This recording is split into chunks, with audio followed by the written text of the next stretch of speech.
Today, we will review the latest market reports for Canadian used farm equipment on Sandhills global platforms, focusing on inventory levels, auction values, and asking values. In February, Sandhills observed modest month-over-month inventory level changes overall, with the dominant shifts occurring in used 175 to 299 horsepower tractors, up 2.9%, and used tractors with 300 horsepower and greater, down 1.3%.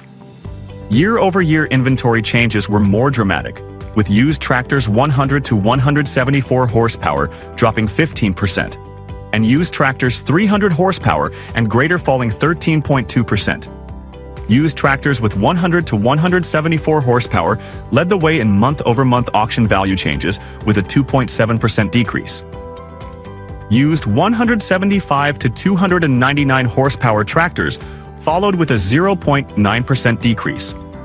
Year-over-year, used combines posted the largest auction value changes with an 11.3% increase. Other year-over-year auction value changes registered below 3%, with used tractors 300 horsepower and greater increasing 2.7%.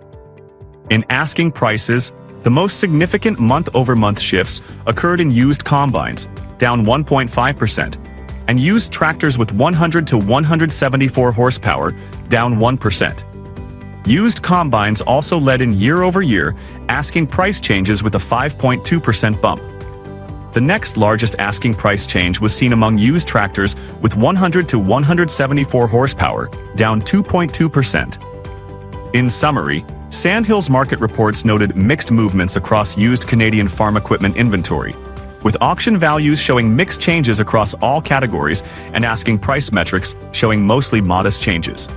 If you'd like to access the full market reports for Canadian used self-propelled sprayers, tractors, and combines, go to marketbook.ca, click More at the top of the page, then click Get Market Reports. For more detailed analysis, please reach out to Chuck Lewis at chuck-lewis@marketbook.ca. Thank you for watching.